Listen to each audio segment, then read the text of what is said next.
Joining me now to discuss the president's meeting with the German Chancellor, as well as Secretary of State Tillerson's latest warnings against North Korea, former U.S. Ambassador to the United Nations, Fox News contributor, Ambassador John Bolton. Ambassador, good to have you with us.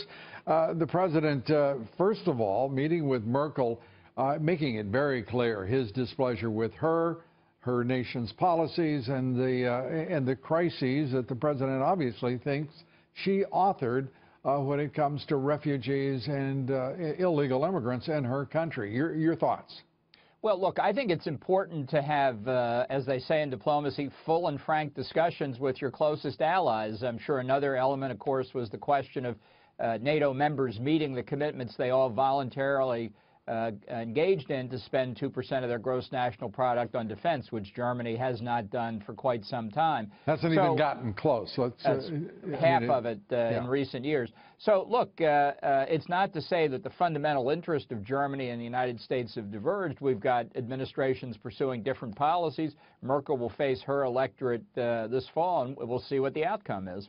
And this meeting, anything positive about it that you can detect? Any direction forward here that is altered from what had been the status quo?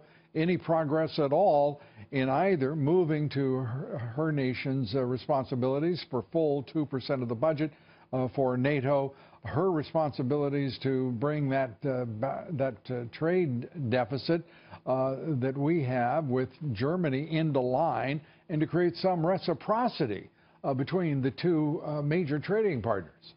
Well, I think it's always a plus for Trump when he actually sits down with foreign leaders and has a conversation with them, because the media have caricatured him in many ways. I think when he gets in these bilateral discussions, his opposite numbers see he's a serious person, see he means what he says on some of these issues. And look, I don't overestimate the role of personal relationships among world leaders, but it is something. And so this was good to have the most powerful economy in Europe and the President of the United States sit down and talk. That is a plus, no doubt about it. A plus, but not a plus that it shows up on the ledger. And this is what our president is interested in. He wants to see real progress on these issues, and to his great credit, President Trump is sending strong messages to every world leader who happens to be enjoying a trade surplus with this country, that this is going to be changing and quickly. And I think she knows that 2% of GNP on defense has a real meaning now. Yeah, I think that's right. Let's turn to what is happening with Korea. Secretary of State Tillerson saying that strategic patience, if that could be called a strategy on the part of the Obama administration, is at an end, and that every option is on the table to forestall the development of any more nuclear weapons, if they are in possession of such, by the North Koreans, or any elevation in their ability to do harm in the world community with either the nuclear weapons or the ballistic missiles that they've developed. Look, I think Secretary Tillerson's hitting home runs on this trip when it comes to North Korea's nuclear weapons program. The Obama doctrine of strategic patience was a synonym for doing nothing. He's thrown that into the trash can. He said quite correctly that over 2 decades of diplomacy with North Korea have not slowed them down in the slightest in their effort to get deliverable nuclear weapons, and he's made it plain in the statements you just quoted that the United States is not going to be endangered if North Korea continues to make progress. So I think this is important to send the signal to North Korea to reassure South Korea in the midst of a constitutional crisis, and also our friends in Japan. And tomorrow he goes to China. Right. And you can bet this is going to be a big subject of that discussion, too, appropriately so. The Chinese, it seems to me, are trying to posture themselves, if you will, now, after various bellicose rhetoric, nonsensical warnings as if they were going to push around a superpower.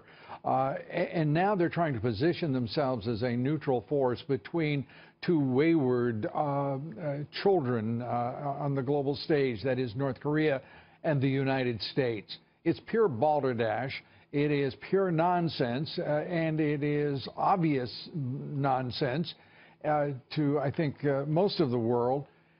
Why is the United States now, for so long, we have accepted that China could choose to do nothing about North Korea. Now we realize that that's been an active and aggressive strategy on the part of China, not simply a benign neglect in foreign policy. Well, I think President Trump hit a home run today, too, by saying North Korea has been playing us for a long time. It played the Clinton administration, it played the Bush administration, it played the Obama administration by saying, well, we don't want North Korea to have nuclear weapons, but not exercising the unique leverage that China has. I think the long-term solution here is reunifying the peninsula.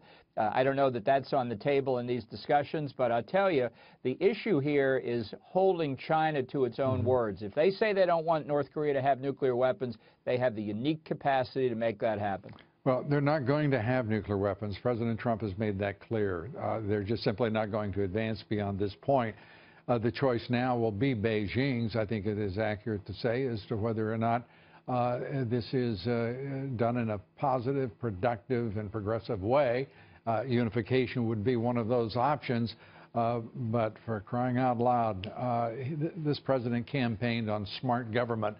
And for the first time in, I think, as long as decades, we're seeing smart government under this administration, don't you? Well, hats off to the President and Secretary Tillerson on this trip. I really think that they've signaled, not just in Northeast Asia, not just to Japan, South Korea, and China, that there's a new administration in Washington. I think people all over the world are looking at it, looking at the meeting with Chancellor Merkel, and are waking up, as many people in this country have not yet done, to the fact Hillary Clinton lost the election in November. Yeah, I think that the look on Angela Merkel's face today said much. Ambassador, good to have you with us. Ambassador John Bolton.